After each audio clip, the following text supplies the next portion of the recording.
They say courage is a human thing. I disagree. Sometimes it has fur, whiskers, and a tail that flicks in defiance. In fact, some of the boldest acts I've ever seen didn't come from people, they came from cats. And not the soft, pampered, Instagram-ready kind.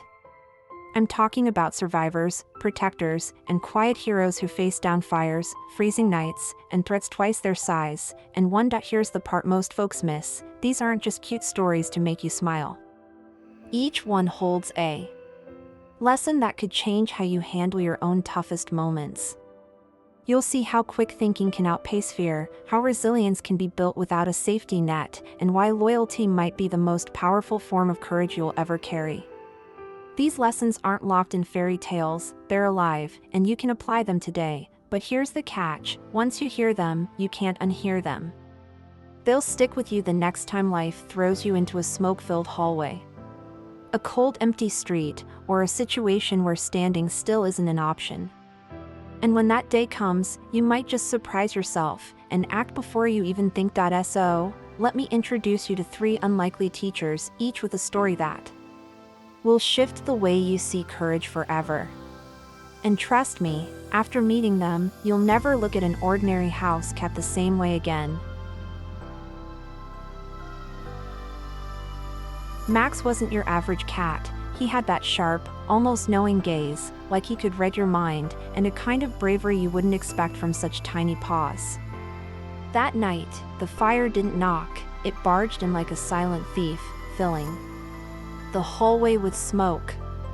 While most animals would have bolted under the bed, Max did the opposite. He leapt onto it and meowed until his owners woke up. It reminds me how, in life, the instinct to protect the people we love often outruns fear itself. Have you noticed how, in certain moments, courage shows up before you even process the risk? What's interesting is that courage isn't born only in grand, heroic moments, it's trained in the small choices we make every day. Think of a student who decides to stand up and present their work, even though public speaking terrifies them. Or an entrepreneur who launches their business knowing failure is possible. Max didn't learn to face fires by reading manuals. He lived, loved, and built a bond so deep that there was no other option but to act. If you want to build that muscle yourself, start with small discomforts, striking up a conversation with a stranger is already practice for bigger storms. Another thing about Max, he didn't just guide his family out, he led the way, like a trailblazer who knows the path even in the dark. Imagine having that clarity when everything around you is chaos. That's the difference between acting and reacting. Acting gives you direction, reacting just adapts to whatever's happening. This applies to everything, from handling a work crisis to navigating personal storms. Maybe, if you start viewing every challenge as a smoke-filled hallway that simply has to be crossed, your mind will stop treating freezing in place as an option. And here's the part one love most. After it was all over, Max didn't strut around showing off his bravery. He curled up on the couch as if nothing had happened. It made me realize that sometimes the greatest victories are the quiet ones. You don't need to shout your story from the rooftops. The impact is already written in the hearts of those who witnessed it. And oddly enough, that silent humility makes the story even stronger. But, of course, not everyone's path starts like Max's. Some have to learn how to survive before they ever learn how to protect. Whiskers wasn't always the picture of comfort you might imagine. She started out abandoned, shivering through the coldest winter, with no one to call her own. The streets can be merciless, and for a small cat, every day was a gamble between hunger and shelter. But here's the thing, Whiskers didn't just survive, she adapted, she learned. In a way, her story mirrors anyone who's ever been thrown into life's harshest seasons without a safety net. Maybe you've had a chapter like that, where even the smallest victories, like a warm corner or a meal, felt like winning the lottery. The secret to Whiskers' survival wasn't luck, it was relentless persistence. She learned where to find scraps, how to sneak into half-open sheds, and which alleys were safe.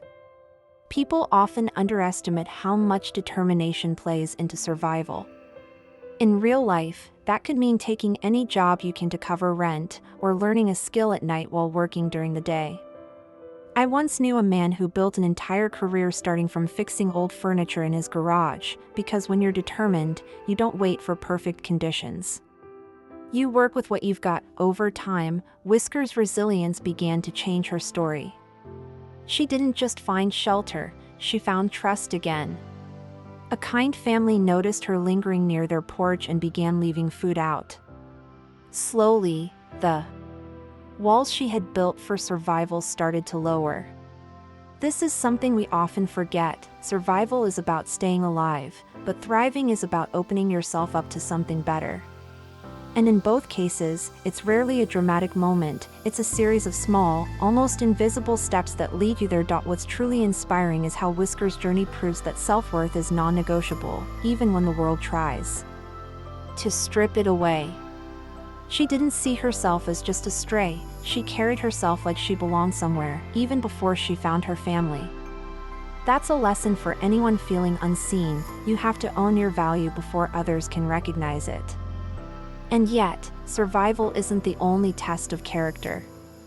Sometimes, life demands more than endurance, it demands the courage to stand up for those you love, just like someone else I know.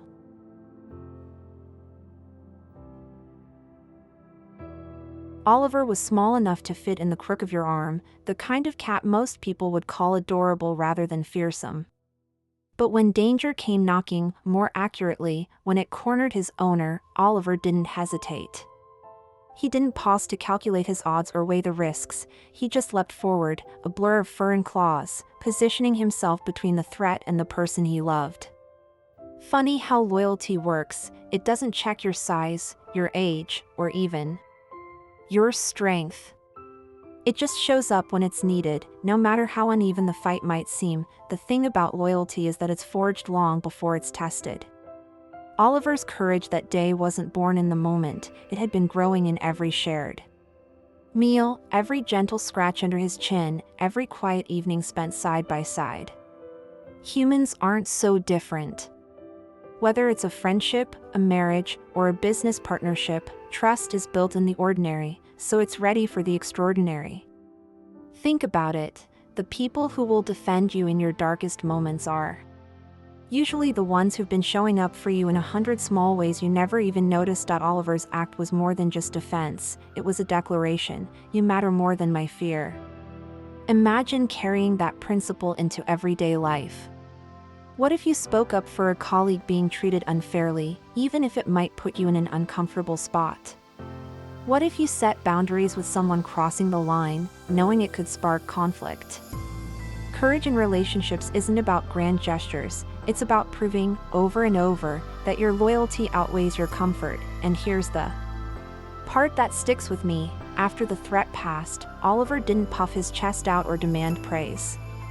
He simply stayed close, as if to say, I'm still here. You're safe now. There's a quiet kind of heroism in that, one that doesn't fade when the danger is gone. It makes me wonder, how many of us could be that kind of protector, not just in moments of crisis, but every single day? Maybe that's where the real lesson lies. Now that you've met Max, Whiskers, and Oliver, the question isn't whether their courage inspires you, it's whether you'll act on it. What would it look like if you faced your fears head-on, even when the odds aren't stacked in your favor? If you trained your resilience in the small, quiet moments, so you were ready for the big ones? If your loyalty to the people you care about outweighed your need for comfort, maybe it's time to ask yourself, where in your life are you playing it too safe? Which fires are you still running from, and which cold streets are you surviving instead of thriving in? And most importantly, who would you step forward to protect? No matter what, courage doesn't have to be loud.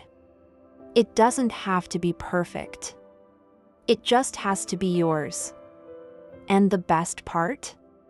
You can start building it today, in ways that might seem small now but will mean everything later. So, if you're ready to keep learning, growing, and stacking these kinds of lessons in your back pocket for the moments that truly matter, make sure you hit that subscribe button and turn on notifications. Because the next story you hear might just be the one that changes the way you live.